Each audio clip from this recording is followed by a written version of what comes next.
by FAO, the state of food security and nutrition in the year 2024, it is really highlighting that climate change, conflicts around the world, but also the, of course, economic downturns, inequalities, and poverty is really impacting on food. So we are not on track in attaining SDG 2.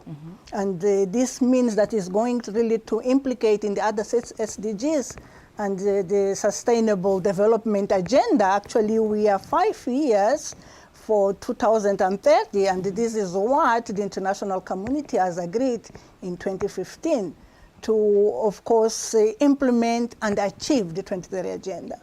But because of all those issues that I really highlighted, we see that food is threatened. So therefore, there is need to raise awareness. This is a unique opportunity actually to galvanize support, because we need to galvanize support.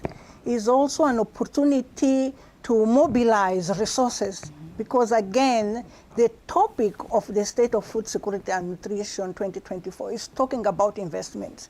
We need to invest in agriculture and in the food system so that we can really, of course, harness and unlock the opportunities. Okay. So because of all that, and we need to renew our commitments, that's for sure. We need to renew. So it gives really the opportunity to talk about those issues, to renew our commitment, to mobilize resources that we need, and to raise awareness on this basic need. Okay.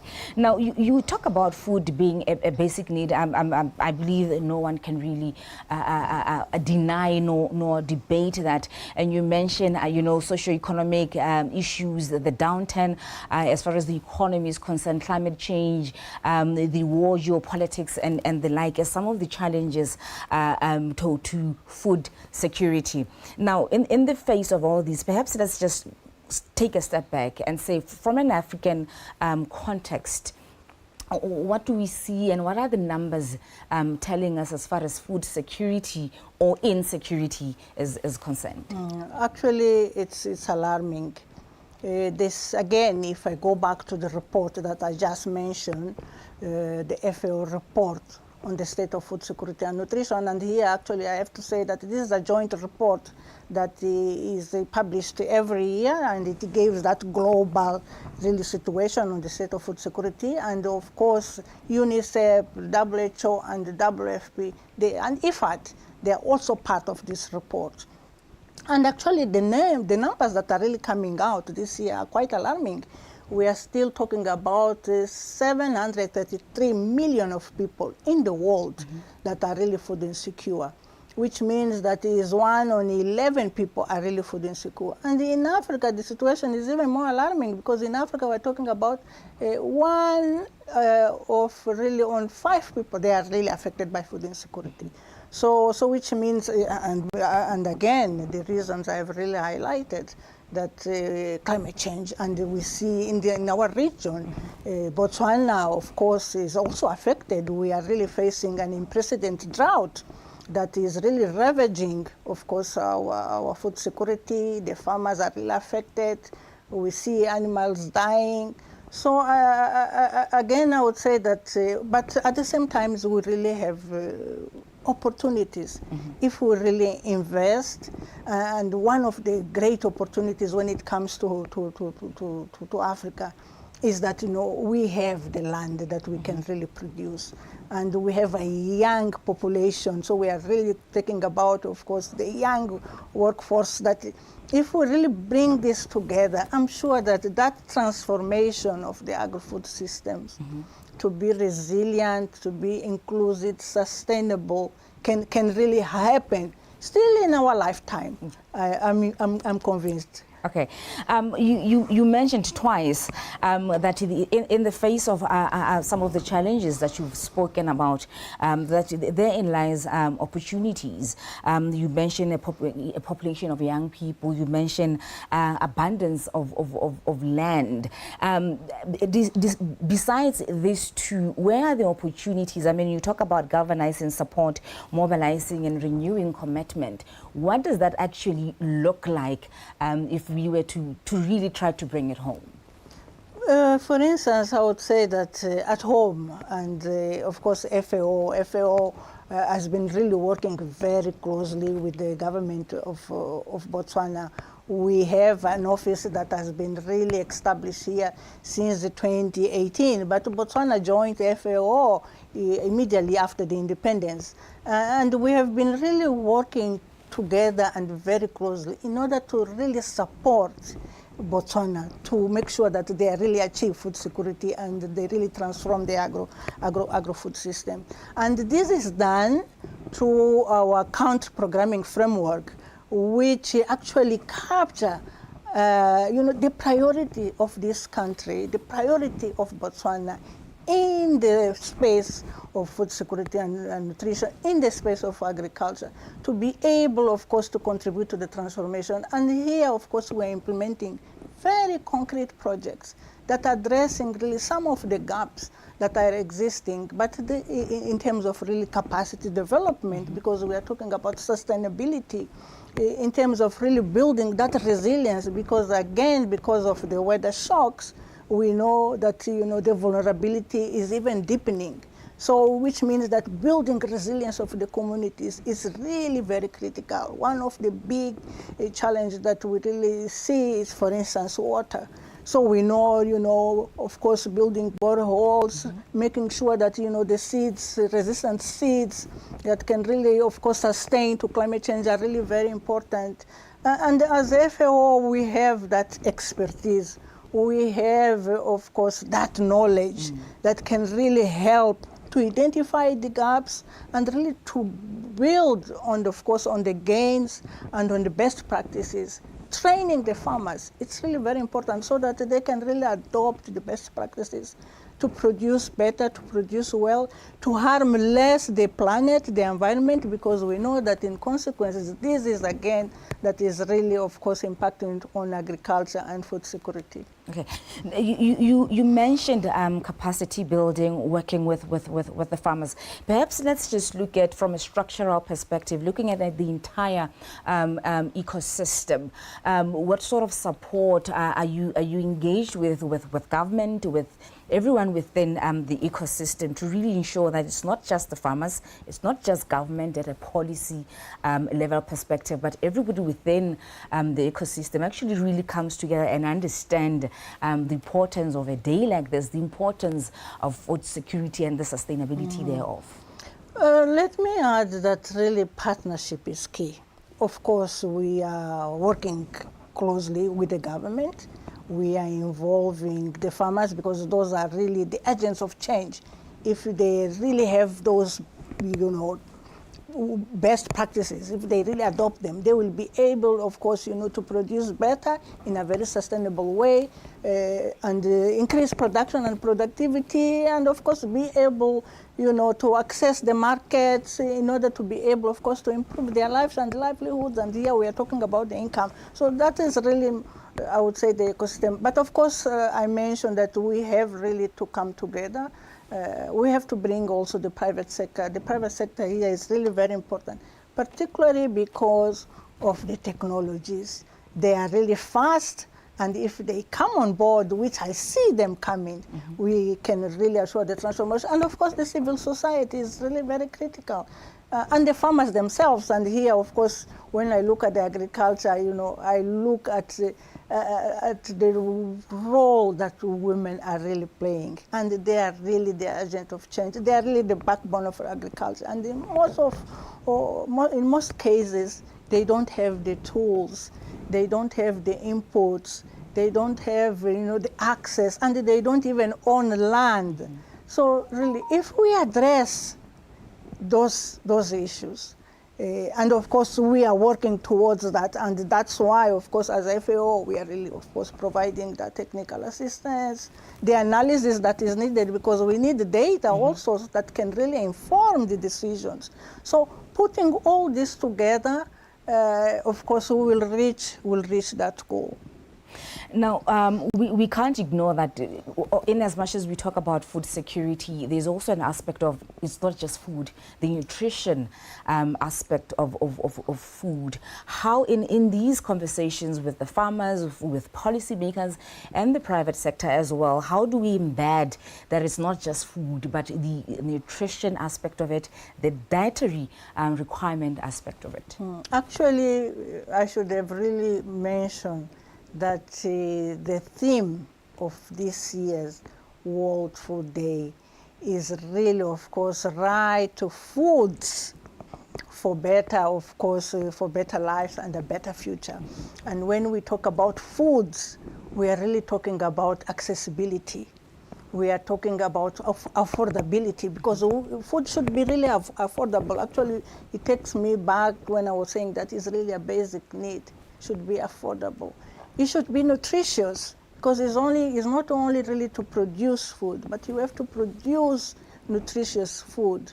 So here we are also talking about diversification, so that we don't focus in one or two crops, but we really diversify so that we can have a array, of course, of foods that we can really rely on for our nutrition.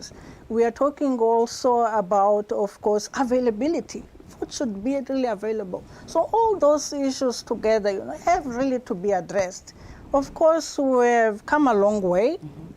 I should say that in Botswana in particular, we have very specific projects that we are implementing, and one of them, of course, is looking at the policy on food, of course, security and nutrition, through which, of course, we are really looking at the gaps, because it's really very important that we have the right policies, because are the right policies that are really going to guide the way we should really intervene.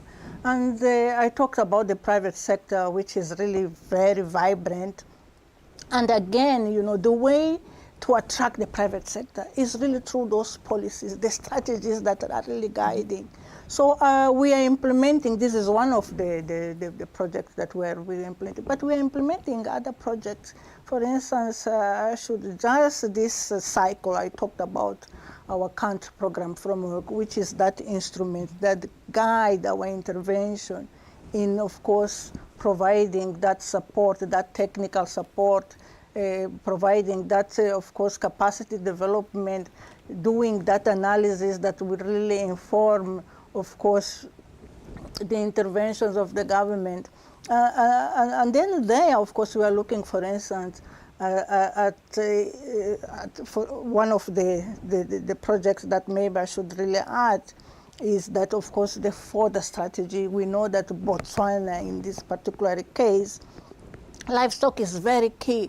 And of course, if it's really, the fodder is structured, you have the right feed, of course, you can increase production, productivity, access to the market is even beyond, of course, Botswana, to be able again to improve the lives and the livelihoods of the communities. You mentioned the involvement and collaboration with the private sector, but what exactly would their role be, or what is actually their role in driving food security and coming up with sustainable practices and solutions to food security? Actually, I like to say that the farmers and the herders, they are really private sector by excellence, because of course they are not only producing for their subsistence, but also they want to improve their lives, so they want to access to the markets, they want to, of course, take their kids to school, and they want to improve their lives and livelihoods. So we start even there, and that's why I was talking about, building that capacity, training, so that they can adopt the best practices and do things differently, particularly now that we see that climate change is really a big threat. But of course, we talk about partnerships. I'm sure that we are really emphasizing the PPAs, which is the public-private partnership, and actually we are adding even people, and there I bring the farmers. They have a very important role to play. Technologies We cannot really continue to practice agriculture, the rain-fed agriculture. We have to do it differently. So, of course, it means that, of course, the private sector has, of course, that knowledge. They have got that technologies. They have got also the energy. So if they really come, and they are really part of this process, I'm sure that it will be easier, of course, to reach that goal that we have settled to ensure food security and nutrition. We are talking about access to the markets, which is really very important. Those markets, the private sector, they can really, of course, buy, they can create, of course, that platform where, of course, they buy for the farmers. They can train also the farmers. They can, of course, uplift the standards. We are looking at the standards also, so that, of course, what is produced can reach those very, I would say, high markets. So the role of the private sector is very important and critical. Okay. And now you also mentioned, as we commemorate this day, you also want to highlight some of the gains. And I mean, we've been talking about the challenges, we've been talking about the opportunities and the various collaborations and partnerships. But what are some of the gains? Because it clearly can't be all gloom. What are some of the gains over the years that we could speak to? Yeah, and there also I really want to come back to what I was really mentioning when FAO was established. FAO was really founded on the 16th of October, and this was in 1945, in the aftermath of course, the Second World War. And the world was really, of course, confronted with an unprecedented level of food insecurity. I talked about the numbers. Today we are still, of course, challenged by the numbers. But we can really see some gains.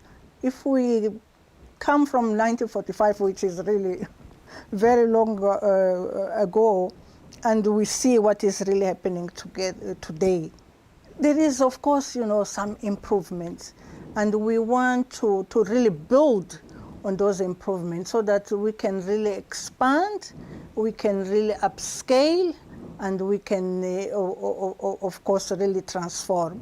And very concretely, and even here in Botswana, if we look at what, of course, the government has really been doing, if we look at, of course, different initiatives that have been really taking place, and if we look at some of very significant, of course, results of this investment, when it comes to water, water close to the communities, of course, that training, that, of course, the communities now are really better off because, of course, they have that knowledge. So, those are the gains that we should really build on them. We talked about, of course, access to land. That is really one of the big issues, although it's still a challenge. But we have come a long way. We know that somehow, of course, land is being acquired. The policies have been, of course, being implemented in order to create that equity, production and productivity. It's there, it's really happening. So, of course, if I could really go on and enumerate some of the gains, but those are the things that I feel like we have to really, of course, build on them to be able to contribute to the transformation that we are really aiming at. Okay. Earlier on, you talked about the triple Ps. You added the fourth P, people. Now you're mentioning communities as well. Let's just talk about at a local community level, what it is that we can do in our communities, within our small circles, to really ensure that we are able to sort of sustain ourselves and have that access within the means available to food security. Yeah.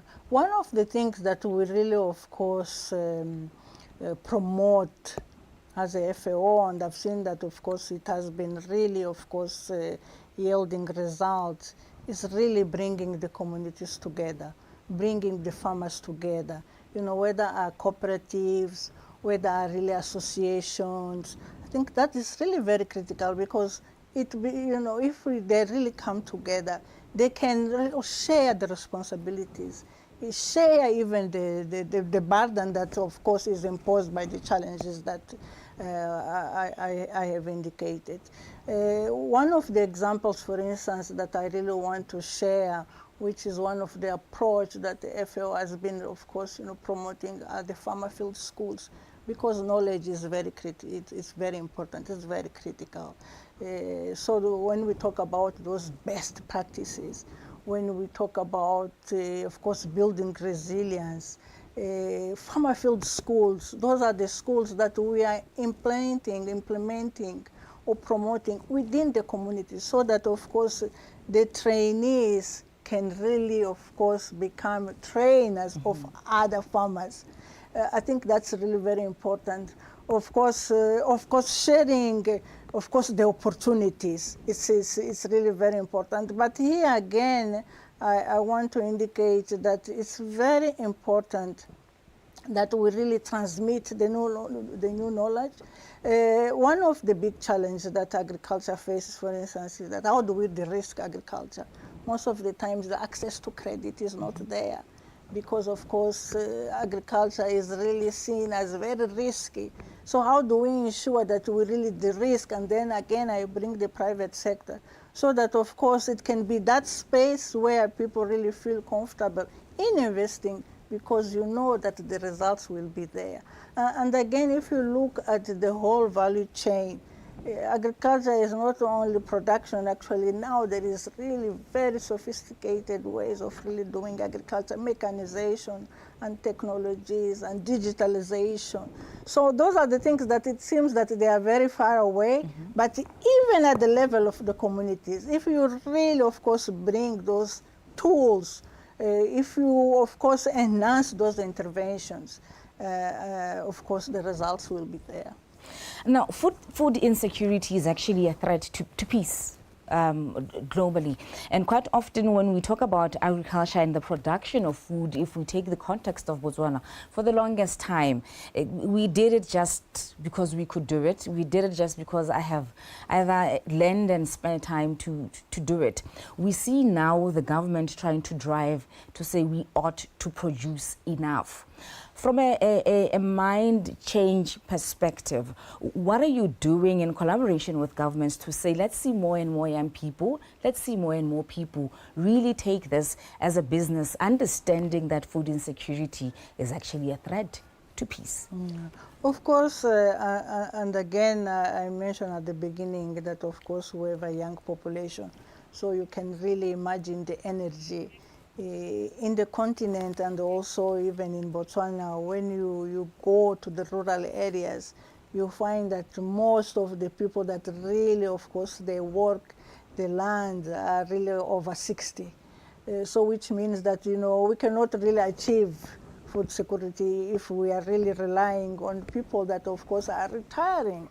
So which means that we have to revitalize, our agriculture, and that's why young people can really play a very important role. And here in Botswana, I've seen really very interesting initiatives that, of course, are being promoted in order to attract young people to be able, to, of course, take the opportunity, benefit from this really, of course, array of opportunities that agriculture can provide, from production to, of course, to consumption, looking at, of course, adding value, looking at mechanization, again, bringing, of course, financing, which is really critical. So I see, of course, initiatives, and this is what we are also, of course, incentivizing, so that, of course, they can unlock the opportunity that food security can offer, because they are there. Thank you so much, Your Excellency, Carla Mucavi, speaking to us about World Food Day, and actually some of the opportunities that are there for you to ensure that you do play your role, to ensure that there's actually food security, not only in Botswana, I do believe that worldwide, speaking to us about the importance of having access to food, not only food, quality food, nutritious food, and actually making it more affordable for people to have access to quality food in the face of all the challenges that we do have. So I think basically what she is basically saying is the opportunities are there for each and every single one of you to take advantage of and play your role in ensuring that there is food security.